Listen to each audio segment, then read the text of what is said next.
साहब जी का जीवन बहुत बड़ा है, हम पूरा बयान नहीं कर सकते। किसी भी संत महात्मा का जीवन एक छोटी सी प्रेजेंटेशन में हम नहीं डाल सकते, पर उनके जीवन में से जो जो मुख्य तत्व है जो मैं आप लोगों के साथ शेयर कर पाऊंगा, जिससे हमको कुछ सीखने मिलेगा, जो हमारी एकता को एक दूसरे के साथ जोड़ेगा, वो तत्व आपके साथ रखेंगे।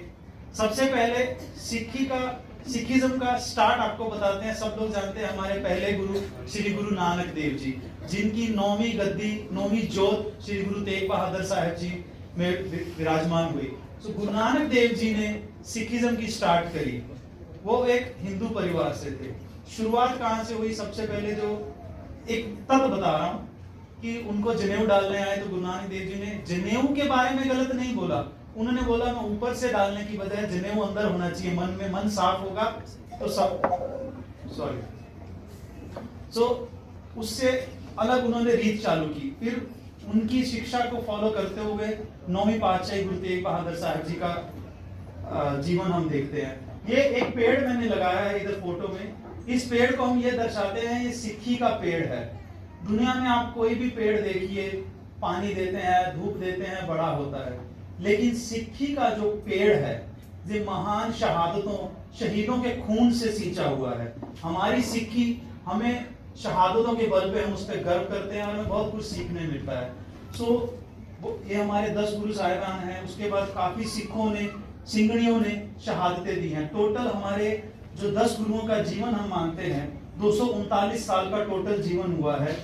उस जीवन के बाद हमको इतनी बड़ी शिक्षा देने के बाद, सिखाने के बाद हमें सिंह बनाया, अमृत छका के फिर हमें ये बोला कि तुम अब सिख बनने को तैयार हो, सिंह बनने को तैयार हो। अब गुरु साहिब के जीवन के बारे में जब बात करते हैं, गुरु तेग बहादुर साहिब जी, हमारे में बोला जाता है सिख वॉरियर होते हैं, संत सिपाही होते हैं। वैसे ही गुरु साहिब पोएट, अच्छी सोच के वॉरियर भी थे। उन्होंने गुरबाणी लिखी है। गुरु साहिब जो थे हमारे 6वें पातशाह के, हमारे जो 6 गुरु साहिब थे श्री गुरु हरगोबिंद साहिब जी, उनके छोटे बेटे थे। उनका प्रकाश अप्रैल 1621 में हुआ। 1621 सदी में गुरु साहिब जी का प्रकाश हुआ। उनकी माता जी का नाम माता नानकी जी था और अमृतसर शहर जहां हम गोल्डन टेम्पल आप जानते हो, वहां पे उनका प्रकाश हुआ। और 1664 में गुरु साहिब को गुरता गद्दी मिली, मतलब गुरु नानक साहिब जी की जोत उनके अंदर विराजमान हुई और उस गद्दी पे वो विराजमान हुए। सिखिज्म का प्रचार उन्होंने काफी, जैसे जैसे प्रेजेंटेशन आगे बढ़ेगी मैं आप लोगों को बताता जाऊंगा, देश के काफी बड़े बड़े शहरों में यात्रा करके उन्होंने सिखिज्म का प्रचार किया। जो श्री गुरु ग्रंथ साहिब जी हमारे हाजिर नाजर आज के गुरु हैं, उनके अंदर 116 शब्द उनके हैं जो उन्होंने गुरबाणी लिखी है। और गुरबाणी हमारी रागों में है, जो म्यूजिकल राग्स होते हैं। 31वां राग का जो इन्वेंशन किया है वो गुरु साहिब ने किया है। गुरु तेग बहादुर साहिब, कोई जानता है गुरु तेग बहादुर साहिब नाम कैसे पड़ा उनका? माँ बाप ने जो नाम दिया उसका नाम था त्यागमल। उनका नाम गुरु तेग बहादुर शुरू से नहीं था, उनका नाम था त्यागमल जब उनका जन्म हुआ। गुरु साहिब, अभी आपने शहादत के बारे में जाना, लेकिन जब गुरु साहिब 13 साल की उम्र में थे, क्योंकि उनके पिताजी गुरु हरगोबिंद साहिब जी 2 किरपाने पहनते थे। हमारे में किरपान सब जानते हैं, सिख पहनते हैं। 2 किरपान पहनते हैं, एक मीरी और एक पीरी, एक सच्चाई के लिए और एक शक्ति की और एक भक्ति की मानते हैं। हमारे में गतका ट्रेनिंग वो सब भी बहुत जरूरी है। तो गुरु साहब उसमें बड़े निपुण थे। 13 साल की उम्र में गुरु साहब अपने पिताजी के साथ करतारपुर की जंग में गए और 13 साल की उम्र में उन्होंने मुगलों के साथ ऐसी जंग की, सब लोग देखते रह गए, हैरान हो गए। और वो जंग जीत के जब वापस आए तो लोगों ने उनको इस नाम से निवाजा कि ये बहुत बहादुर है, इनके जैसा बच्चा कोई नहीं है जो जंग में ऐसे बड़े जौहर दिखाए। तो उस दिन से गुरु साहब ने और संगत ने मिलकर उनका नाम तेग बहादुर रख दिया। तेग बहादुर मतलब तेग चलाने में और जंग लड़ने में जो तेग मतलब तलवार। तेग बहादुर तब से नाम हुआ उनका। फिर उसके बाद गुरु साहब, उनके पिताजी ने उनको जब गुरता गद्दी, अब इसमें भी बहुत बड़ी एग्जांपल्स आगे आएंगी। गुरु साहब के बड़े भाई के बेटे गुरु हर राय जी को 7वीं गद्दी मिली, अपने भाई के बेटे, ना कि गुरु साहब को गद्दी मिली।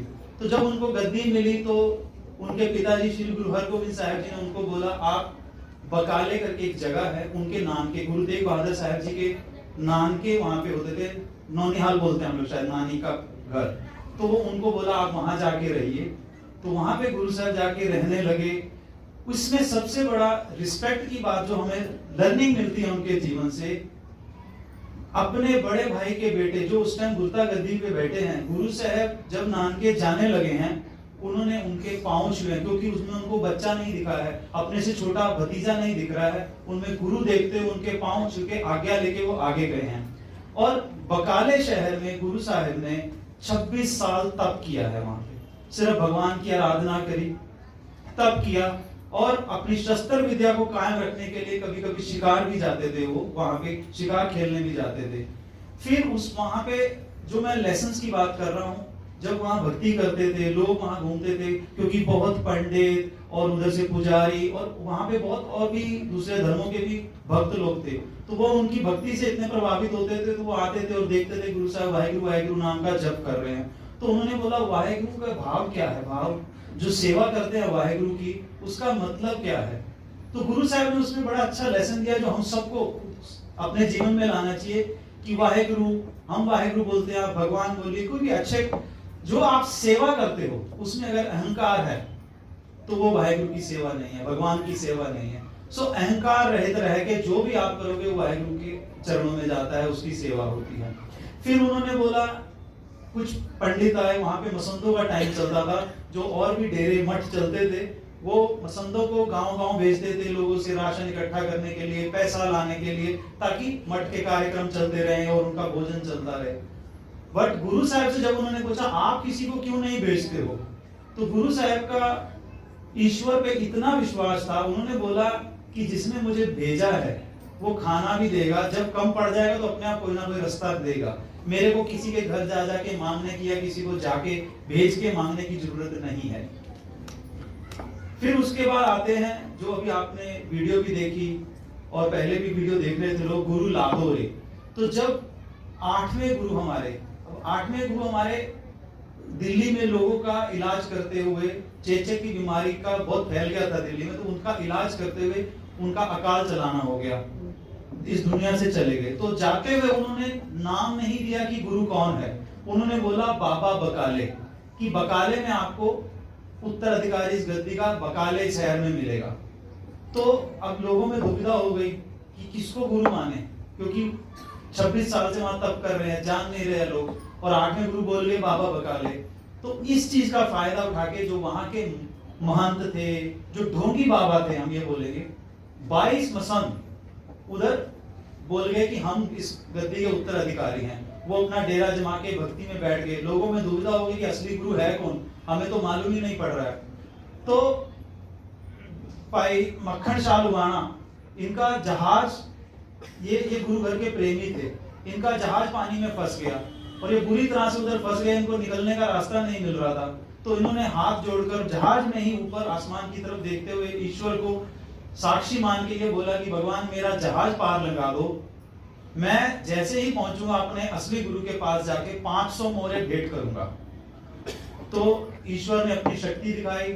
हम सब मानते हैं चाहे ईश्वर हमारे हाँ या है, नहीं है, दिख नहीं रहा है, अगर सच्चे, क्योंकि ईश्वर हमारे अंदर है, अगर हम दिल से ईश्वर को मान के कुछ भी मानेंगे सच्चे दिल से बिना अहंकार के, तो ईश्वर सुनता है। उनके साथ वही हुआ, उनकी सुनी भगवान ने, उनका जहाज पार हो गया।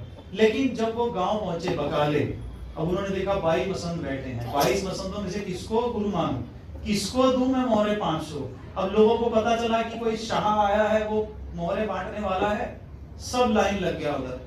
अब मक्खन शाह जी बोल रहे हैं कि किसको दूं, तो उन्होंने एक ब्योंत बनाई कि मैं 500 एक बार में नहीं दूंगा, अगर असली गुरु होगा तो वो मेरे से 500 मांग लेगा। उन्होंने 2-2 मोहरे सबके आगे रखनी शुरू कर दी। अब जिस जो ढोंगी थे वो 2-2 मोहरे भी बहुत है उनके लिए, वो बहुत खुश हुए। 22 के 22 को 2-2 मोहरे मिल गई, लेकिन इनको गुरु नहीं मिला। तो बहुत परेशान हुए कि अभी असली गुरु ढूंढूं कहां पे, पूरे गांव में 22 लोग बोल रहे हैं कि हम हैं, लेकिन कोई भी नहीं है इनमें से। तो किसी ने उनको बोला एक पेड़ के पीछे एक साधु बाबा बैठे हैं, तपी बैठे हैं, उनको देख लो अगर वो ना हो, क्योंकि वो मांगने नहीं आए गुरु साहब उन 22 की तरह कि मेरे को भी मोहरे चाहिए। तो ये बड़ी खुशी खुशी गई कि शायद वही मेरा गुरु हो। उधर भी 2 मोहरें रखी और चलने लगे। जब चलने लगे तो गुरु साहब ने बोला, आवाज मारी, मक्खन शाह वादा तो 500 का किया था, 2 देके जा रहे हो। ये है ईश्वर की शक्ति और आपके सच्चे दिल की भक्ति। आप किसी भी धर्म में हो, किसी भी जन्म में हो, कोई फर्क नहीं पड़ता, सबका मालिक एक है। तो जैसे उनको गुरु साहब ने आवाज मारी, वो खुशी से रोने लगे और छत पे चढ़ के शोर मचाया, गुरु ला दो रे, गुरु ला दो रे। तब से फिर उनका तिलक हुआ। हमारे 6वें पातशाह की जिन्होंने गुरता गद्दी की रस्म की थी, बाबा बुड्ढा जी, उनके बेटे बाबा गुरदित्ता जी ने फिर तिलक लगा के गुरु साहब को गुरता गद्दी का मेन बनाया कि हाँ वो गुरता गद्दी के मेन ओनर वही है। फिर उसके बाद बहुत है जीवन में, फिर मैं आगे आता हूँ गुरु साहब की यात्रा के ऊपर। सो गुरु साहब, आप सब हैरान होंगे, गुरु तेग बहादुर साहिब जी अमृतसर गए, अपने शहर जो जाना था। अब उस टाइम जो गोल्डन टेम्पल श्री दरबार साहिब जो है, उसका प्रबंध जो था वो महंतों के पास था। अब महंत वहां पे डर गए कि गुरु साहब आ गए, हमारी तो गद्दी चली जाएगी, हमारा प्रबंध चला जाएगा, क्योंकि मन में असली भक्ति नहीं थी, सिर्फ प्रबंध संभाल रहे थे। जैसे अभी हम कहीं देखते हैं हमारे शहरों में कोई मंदिरों का, गुरुद्वारों का जो कमेटियां प्रबंध संभालती हैं, वो डर जाती है कि असली भक्त आ जाए तो वैसे वो लोग डर गए। तो उन्होंने क्या किया, मेन दरबार से जो अंदर जाके हम दर्शन करते हैं उसका दरवाजा ही बंद कर दिया, गुरु साहब को अंदर आने ही नहीं दिया। तो गुरु साहब ने वहीं पे बाहर एक थड़ा था जो जमीन पे, वहीं बैठ के लोगों को, जो भक्त थे, संगत थी, उनको उनके साथ विचार विमर्श किया, उनको उपदेश दिया और वहीं से वो चले गए, अंदर नहीं गए गोल्डन टेम्पल में, और महंतों ने जाना नहीं दिया। जब वहां की औरतों को, शहर की औरतों को पता लगा कि गुरु साहब आए और महंतों ने आने तक नहीं दिया, तो तब तक गुरु साहब, एक उधर पिंड था, गांव था वल्ला गांव, तो गुरु साहब वहां चले गए। वहां के लोगों ने बहुत सेवा करी, तो गुरु साहब ने उनको वर दिया, वल्ला गुरु का गल्ला, कि ये मेरा शहर है, यहाँ के लोग अच्छे हैं। अब देखिए, वो अमृतसर में हमारा पवित्र स्थान है, सबसे बड़ा है, लेकिन गुरु साहब ने उधर गए, उधर के लोगों ने क्या किया, गुरु ने कहा यही मेरा शहर है। तो जब उधर की औरतों, क्योंकि किसी भी धर्म में आप हो, अगर औरतें अपने धर्म को पक्के से निभा रही हैं तो बच्चे उसको फॉलो करते हैं, ये बड़ा जरूरी लेसन है। तो औरतें वहां की, जब उनको पता चला कि महंतों ने आने नहीं दिया, वो सारी औरतें इकट्ठे होगी वल्ला पिंड गई, गांव गई, उन्होंने गुरु साहब से हाथ जोड़े, माफी मांगी। तो गुरु साहब ने बोला, माइया रब रजाइया भक्ति लाया, कि इन औरतों में भक्ति दिखती है। तो उनको भी आशीर्वाद दिया और धन्यवाद किया, लेकिन वापस गए नहीं गुरु साहब। बट उन मसंदों के लिए गुरु साहब ने बोला, नेह मसंद तुम अमृतसरिये, कि तुम अमृतसर के जो मसंद हो, तृष्णा गनते अंतर सड़िए, तुम्हारे अंदर तृष्णा की आग है, तुम अंदर सड़ते मर जाओगे, चाहे तुम गोल्डन टेम्पल के अंदर बैठ के सेवा कर रहे हो, लगेगी नहीं तुम्हारे अंदर की भावना गलत है। तो इससे हमें सीख ये मिलती है कि आपके अंदर अंतर मन में क्या भावना है, वो सबसे इंपॉर्टेंट है। आप घर में बैठ के गुरु को ध्या रहे हो, मंदिर जा रहे हो, उससे फर्क नहीं पड़ता, आपका मन साफ है, वो सबसे जरूरी है। फिर गुरु साहब ने हमारा सबसे पवित्र स्थान, जहां पे सिखिज्म की शुरुआत हुई, गुरु गोविंद सिंह जी ने सिखों को तैयार किया, खालसा पंथ बनाया, उस शहर का नाम है श्री अनंतपुर साहिब। उस शहर, गुरु साहब ने जब देखा कि अभी सिखों के लिए एक जगह चाहिए, जहाँ पे, अब अनंतपुर साहिब की बनावट ऐसी है, जो पूरा किला है, पहाड़ियां हैं, वातावरण बहुत शुद्ध है, तो उस शहर की स्थापना करी, जिसको हम चक नानकी बोलते हैं। तो सॉरी, हम अनंतपुर साहिब बोलते हैं, गुरु साहब ने नाम रखा चक नानकी, क्योंकि गुरु साहब की माता जी का नाम था माता नानकी जी, उन्होंने अपनी माता जी के नाम पे ये शहर रखा। अब इसमें भी एक बहुत बड़ी लर्निंग ये है कि ये जो शहर है, एक माखोवाल गांव हुआ करता था, जिसमें बोलते हैं एक दैत रहता था जो किसी को बसने नहीं देता था। तो जब गुरु साहब के वहां चरण पड़े, उसके आगे आज देखिए वहां दुनिया जाती दर्शन करती रहने, और सबसे खुशहाल शहरों में से एक है। तो जहां गुरु के भक्तों के चरण पड़ जाए, गुरुओं के चरण पड़ जाए, वो जगह पवित्र हो जाती है। लेकिन इस जगह की खासियत ये है कि इसकी हिस्ट्री में अगर हम जाएं, तो वो जगह उस टाइम का जो राजा था, राजा ताराचंद का बेटा, राजा दीपचंद का बेटा राजा ताराचंद। तो ये दीपचंद राजा वो था जिसको 6वें पातशाह गुरु हरगोविंद साहिब जी ने, जब आप सब दिवाली मनाते हैं ना, तो सिख दिवाली इसलिए मनाते हैं क्योंकि हमारे लिए वो बंदी छोड़ दिवस है। मुगलों ने गुरु हरगोविंद साहिब जी 6वें पातशाह को ग्वालियर के किले में कैद कर लिया था। तो उनको जिस दिन छोड़ा गया और जब वो बाहर आते हैं, हमारे वापस आते हैं, तो हम उसको बंदी छोड़ दिवस करके दिवाली मनाते हैं। लेकिन उस टाइम भी 52 हिंदू राजा उस जेल में और थे। तो उन्होंने गुरु साहब से फरियाद करी कि आप जेल में हो, आप कभी ऐसा रास्ता बनाओ कि हमको भी निकाल दो।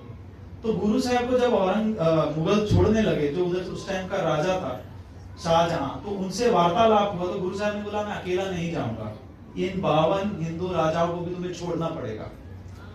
तो उसने बोला मैं ऐसे तो नहीं छोड़ूंगा, तुम्हारा पल्ला मतलब तुम्हारा हाथ पकड़ के जितने लोग निकल जाए, मुझे कोई प्रॉब्लम नहीं है। तो उस टाइम गुरु साहब ने अपना चोला, जो ड्रेस होता है 52 कलियों वाला, 52 रस्सियों वाला चोला बनवा लिया। एक एक राजा को बोला 52 के 52 पकड़ दो, सबको सब रिहा करा के लेके गए ग्वालियर के किले से। सो उस नजर से हम दिवाली मनाते हैं। सो वो गांव जो था वो राजा ताराचंद के अंदर आता था, दीपचंद के बेटे, जिसको गुरु साहब छुड़वा के लाए। तो वो भेंट करना चाहता था। गुरु साहब ने बोला मैं भेंट नहीं लूंगा। तो उस टाइम 500 रुपए में वो चक नाम की शहर गुरु साहब ने खरीदा, क्योंकि क्या होता है कि आज पिता कोई दान कर दे, कल को बेटा उठेगा तो मेरे नाम है जगह।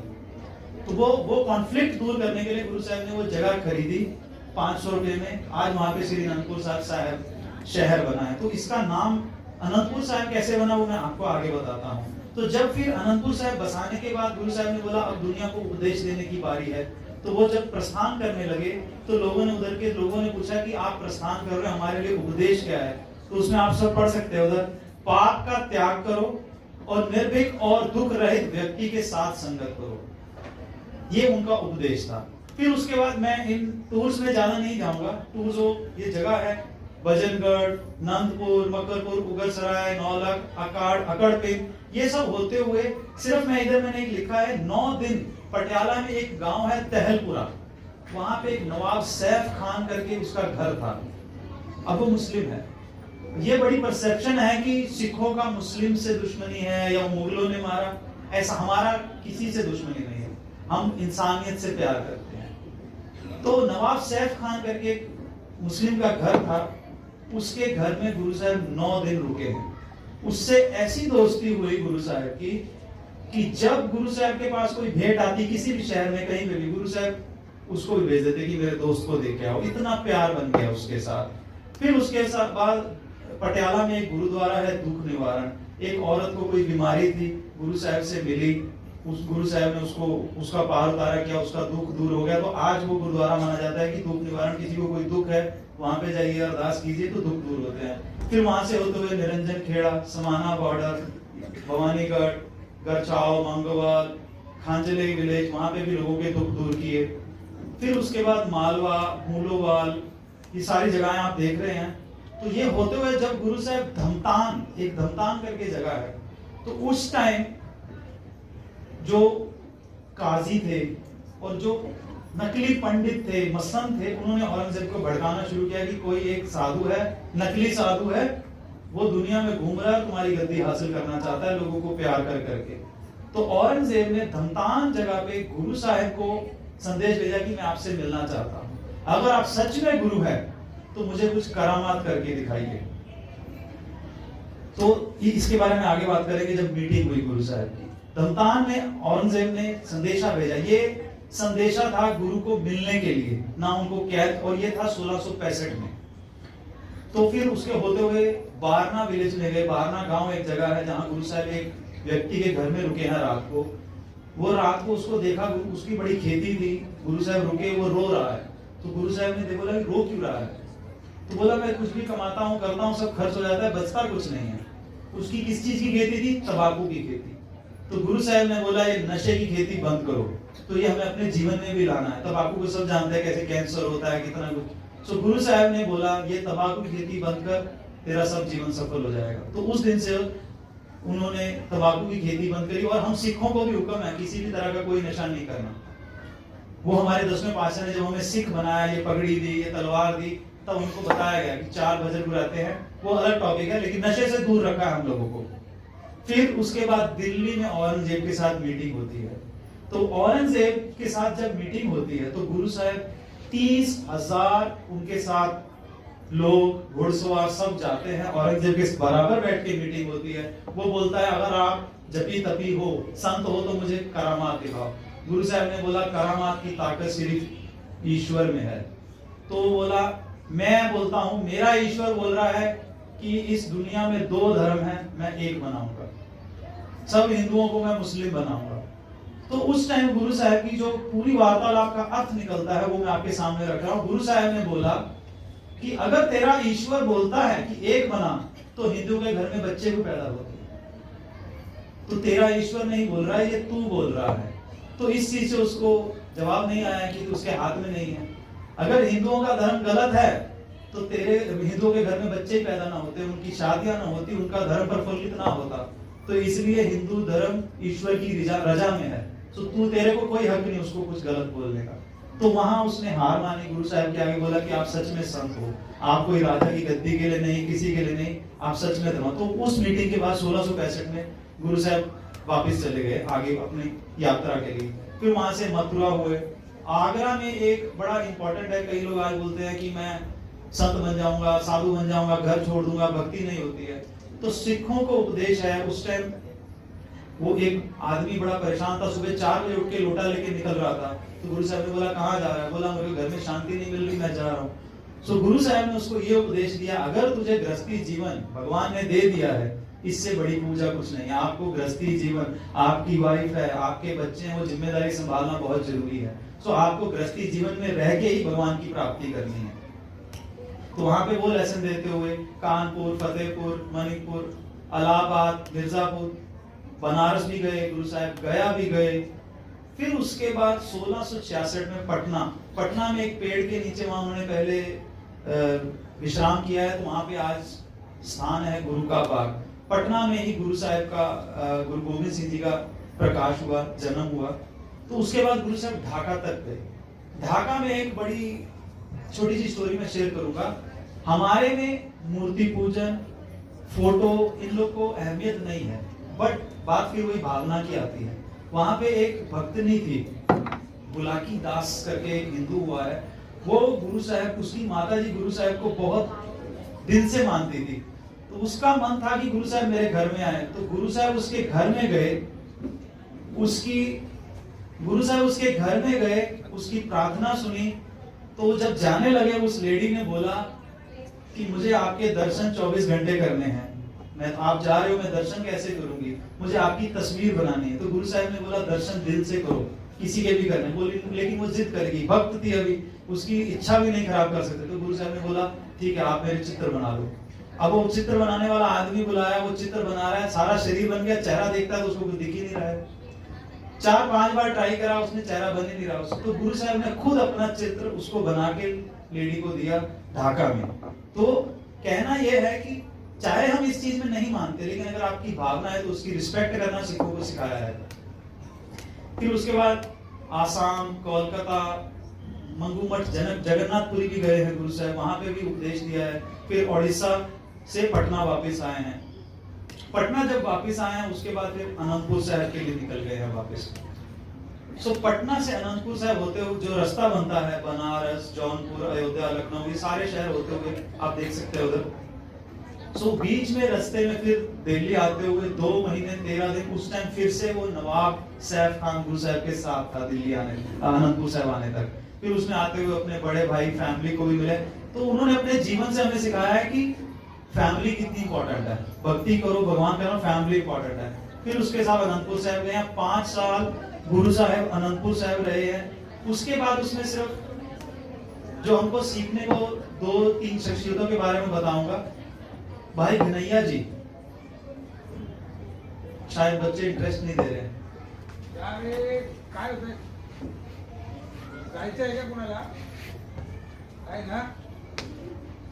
गुरु साहब अनंतपुर साहब रहे हैं, वहां पे भाई घनैया जी जो एक भगवान के भक्त थे, लेकिन उनको शांति नहीं आ रही थी। वो उनसे मिले, उनको गुरु साहब ने कितने दिन सेवा करवाई। और बाद में भाई घनैया जी वही हैं जो मुगलों के साथ सिखों की, गुरु गोविंद सिंह जी की जंग होती थी, तो वो पानी लेके अपनी कोटली में सब जख्मी सिपाहियों को पानी देते थे। तो उसमें मुस्लिम भी थे, हिंदू भी थे, सिख भी थे, सबको पानी पिलाते थे। उनको किसी सिख ने पकड़ लिया, सिख ने पकड़ा कि यार तू मुगलों को पानी क्यों पिलाता है? तू हमारी तरफ से हो? तो बोला मुझे सब में भगवान दिखता है। तो गुरु साहब ने उसको मलहम पट्टी भी दी, तू मलहम पट्टी भी कर उनकी, जो जख्मी है वो उसको मलहम पट्टी भी कर। तो ये भी सीख है, चाहे दुश्मन है अगर वो तकलीफ में है तो उसकी मदद करने से पीछे नहीं रखा हमको। फिर भाई मनी सिंह जी जो उनके साथ सेवा करते थे, जिन्होंने श्री गुरु ग्रंथ साहिब जी जो हमारे प्रथम गुरु हैं अभी, उनको लिखने में गुरु साहब की मदद करी, गुरु गोविंद सिंह जी की। और फिर जब शहादत हुआ, भाई मनी सिंह जी की भी शहादत हुई, उनका शरीर का अंग काट के मुगलों ने बोला शहादत करेंगे, बंद कटाने को बोला। तो उन्होंने बोला बंद जो कसाई था वो उनका हाथ काटने लगा, नहीं बंद काटने की बात हुई है। तो ये 1 2 3 एक उंगली के 3 हिस्से ऐसे बंद कटवाए उन्होंने, और अपनी शहादत तक भगवान को सिमरते रहे। मुंह से रोने की आवाज है, कुछ नहीं ऐसा आया। फिर उस टाइम 5 साल जब होने वाले थे तो गुरु साहब को गुरु गोविंद सिंह जी को गुरु तेग बहादुर साहब जी ने अनंतपुर साहब बुलाया। सो अनंतपुर साहब की जो हिस्ट्री मैंने आपको बोला था, चक नाम की नाम है, तो हमारे में एक पाठ आता है अनंत साहब का। तो गुरु गोविंद सिंह जी जब आए तो उन्होंने अंदर घुसने से पहले अनंत साहब का पाठ किया, तो बोले बहुत आनंद आया है। तो तब से उस शहर का नाम श्री अनंतपुर साहब हो गया। सो अब बात करते हैं जो शहादत की, जो हमारे आज के दिन से कनेक्ट होती है। सो मुगल राजा जो औरंगजेब था, तो सब जानते हो, अपने पिता को कत्ल करके, भाइयों को कत्ल करके गद्दी में बैठ गया। तो अपने आप को बहुत भक्त मानता था अल्लाह का। तो लेकिन उसके जो काजी थे बड़े बड़े, वो उसको नहीं मानते थे। वो बोलते थे अगर तू सच में मुसलमान है तो दरुल इस्लाम कायम कर। दरुल इस्लाम का मतलब है कि इस दुनिया में सिर्फ मुस्लिम ही रहेंगे और कोई नहीं रहेगा। तो उसने उसके तहत, अब यहाँ पे सीखने वाली बात है, शुरुआत करी कश्मीर से। कश्मीर क्यों चुना? क्योंकि सबसे ज्ञानी पंडित, पढ़े लिखे पंडित कश्मीर में माने जाते थे। कश्मीर के पंडित और विद्वान ब्राह्मण सबसे अच्छे माने जाते थे, विद्वान। तो उसने बोला कि अगर मैं कश्मीर के पंडितों को दबा लूंगा तो पूरा देश मेरे नीचे आ जाएगा। सो उसने ऐसी सिचुएशन क्रिएट कर दी कि मंदिरों को तोड़ रहा है, जो मान रहा है मुस्लिम बनने को ठीक है, नहीं तो जान से मार दो, बच्चों को मार रहा है, सब ऐसे। तो सब लोग परेशान हो गए, अभी रास्ता कुछ दिख नहीं रहा है, या मरो या मुस्लिम बनो। तो उनके साथ पंडित कृपाराम जी होते थे, तो उनके पास सारे गए कि ये शायद हमारे, क्योंकि विद्वानों में से एक महान थे, और पंडित कृपाराम जी वो हैं जिन्होंने गुरु गोविंद सिंह जी जो बच्चे थे उस टाइम, उनको विद्या भी दी थी पंडित जी ने। तो उनके पास गए कि आप सोल्यूशन बताओ। तो पंडित कृपाराम जी बोले कि इसका सोल्यूशन मेरे पास नहीं, बट मैं जानता हूं कौन दे सकता है, गुरु तेग बहादुर, हम उनके पास चलते हैं। तो सारे 500 पंडितों को लेके पंडित कृपाराम जी अनंतपुर साहब गुरु साहब के पास आए। तो जब गुरु साहब के पास पहुंचते हैं तो उनको सारी व्याख्यान करते हैं। तो गुरु साहब बोलते हैं हम विचार विमर्श करते हैं। इतने में गुरु गोविंद सिंह जी उनके 9 साल के बेटे उनकी गोदी में आके बैठ जाते हैं। तो वो पूछते हैं पिताजी क्या बात हो गई? तो उन्होंने बताया सारा कि ऐसे पंडितों, इनका धर्म खतरे में है, अब इनको जबरदस्त मुस्लिम बनाया जा रहा है या तो मारा जा रहा है। तो गुरु गोविंद सिंह जी बोलते हैं कि इसका क्या सोल्यूशन क्या है? तो उन्होंने बोला कोई महान शख्सियत को शहादत लेनी पड़ेगी तभी कुछ होगा। तो गुरु गोविंद सिंह जी जो उनके 9 साल के बेटे, बोलते पिताजी आपसे महान कौन है, आप क्यों नहीं देते शहादत? तो उन्होंने बोला ठीक है। तो उन्होंने पंडित कृपाराम जी को बोला आप जाके मुगल शहंशाह को बोल दीजिए कि अगर गुरु तेग बहादुर को तू मुस्लिम बना लेगा तो पूरा भारतवर्ष मुस्लिम बन जाएगा। सो अभी इसमें सीखने की बात यह है, हिंदू धर्म हमारा नहीं, ना हम हिंदू ना मुसलमान, फिर भी अगर मुझे मुसलमान बना लिया तो पूरे हिंदू। इधर 2 बातें हैं, अभी गुरु तेग बहादुर साहब जी ने शहादत नहीं दी, सिर्फ वचन किया है, और कृपाराम जी को यह यकीन हो गया कि इन्होंने वचन दे दिया, हमारा धर्म बच गया, क्योंकि इतना विश्वास है, उधर जाके बोल दिया। और गुरु तेग बहादुर जी ने दूसरे धर्म को बचाने के लिए शहादत का फैसला भी कर लिया है। और उसने फिर गुरुता गद्दी गुरु गोविंद सिंह जी को देके वो चलते हैं आगे दिल्ली की तरफ। सो जब वो दिल्ली की तरफ जा रहे हैं 1675 में, उनके साथ ये 5 सिख थे। पूरा गांव आना चाह रहा था, तो लेकिन गुरु साहब ने बोला नहीं, आप यहीं रुकोगे, मेरे साथ 5 ही जाएंगे। सो ये भाई मतीदास जी, भाई सतीदास जी, भाई दयालदास जी, भाई गुरुदत्ता जी और भाई उदा जी, ये 5 लोग उनके साथ आए हैं दिल्ली की तरफ। लेकिन इसमें सब 2 बातें बताऊंगा। सबसे पहले एक दरगाही शाह फकीर, जब वो चंडीगढ़ के पास पहुंचते हैं तो उधर एक दरगाही फकीर मिलता है उनको। वो बोलता है कि मुझे आपके दर्शन करने, आप मेरे घर में आइए। गुरु साहब बोलते हैं नहीं, आज समय नहीं है, आज हम शहादत देने आज हम औरंगजेब से हम मिलने जा रहे हैं, हम फिर आएंगे तेरे पास। लेकिन गुरु साहब शहादत देने जा रहे हैं, वापस आने का कोई स्कोप नहीं है, लेकिन उसको बोल के जा रहे हैं कि हम आएंगे तेरे पास। चले गए उधर से। इसका डिटेल आगे बताता हूँ। फिर उसके बाद गुरु साहब को पता चला कि भाई वो दिल्ली में नहीं है, वो तो आगरा में है औरंगजेब। तो गुरु साहब खुद चल के आगरा की तरफ चले। आगरा में गुरु साहब को अरेस्ट किया गया। उनको अनंतपुर साहब से नहीं, गुरु साहब खुद चल के गए आगरा। तो आगरा में अरेस्ट किया, आगरा से पकड़ के दिल्ली लेके आए। उनके साथ अरेस्ट हुए भाई मतीदास जी, भाई सतीदास जी और भाई दयालदास जी। भाई गुरुदत्ता जी और भाई उदा जी वो साइड हो गए थे। उनको गुरु साहब ने हुक्म किया तुम साइड हो जाओ। तो ये 3 सिख और गुरु साहब को अरेस्ट करके आगरा से दिल्ली लेके आए। और जब दिल्ली पहुंचे वहां पे, ये मैं लास्ट में आपको बताऊंगा, इधर लिखा है श्लोक महला 9वां। ये श्री गुरु ग्रंथ साहब जी की जो आखिरी वाणी है रागमाला से पहले की, ये गुरु साहब ने लिखी है उस टाइम। फिर इस टाइम जब दिल्ली पहुंचते हैं औरंगजेब, ये बड़ा उत्सुक होता है कि लास्ट टाइम मैं मिला था कि ये तो साधु था, हिंदुओं में मानता नहीं है, लेकिन इनके लिए शहीद होने क्यों आया। तो औरंगजेब की वो जो सवाल था, उसने गुरु साहब को फिर बुलाया और बोला कि तुम हिंदुओं के लिए शहीद क्यों हो रहे हो। तो गुरु साहब ने बोला कि शायद तेरा धर्म खतरे में होता तो भी मैं शहीद हो जाता, जो तू आता मेरे पास हिंदू आए और वो दर्द में आ। मेरी शहादत किसी धर्म के लिए नहीं है, आजादी के लिए है, हिंदुओं को अपना धर्म मनाने के लिए, अपनी पूजा पाठ करने के लिए। देखिए हमारे में मूर्ति पूजन या जनेऊ, हमारे पहले पातशाह ने जनेऊ का खंडन किया, मूर्ति पूजन हमें अलाउड नहीं है, लेकिन फिर भी शहादत इसलिए दी क्योंकि ये आपका हक है, हिंदुओं का हक है। और सिख हमेशा हक के लिए लड़े हैं कि किसी का हक क्यों मारे, तुम होते कौन हो। तो उसके साथ औरंगजेब ने बोला मैं आपको शहीद कर दूं। बोले कर दो, कोई फर्क नहीं पड़ता। लास्ट टाइम में आया था 30,000 घुड़सवार तलवार सब लेके आया था, आज मैं शहादत देने आया हूँ, मैं लड़ने नहीं आया, मैं कायम करने आया हूँ कि आजादी जरूरी है, हर एक का अपना धर्म जरूरी है। अब तो उसने बोला, मैं ये भी बड़ी बात है, उसने बोला कि मैं 2 से 1 करूंगा। फिर बोला, गुरु साहब बोले तू 2 से 1 करेगा, मेरा बेटा 2 से 3 करेगा। तो इसीलिए फिर अब जब शहादत हो गई, अब वो स्लाइड मुझे आपको दिखाना था जो श्लोक महला 9वां की बात करते हैं हम। श्लोक महला 9वां जब पहले हमारे बुजुर्ग हो गए, आप हमारे से बड़े हो, शायद आप जानते हो, हमारे बुजुर्ग जब कोई पहले किसी को आभास हो जाता था ना कि मैं जाने वाला हूं इस दुनिया से, तो अपने घर के नाम एक चिट्ठी लिख देते थे।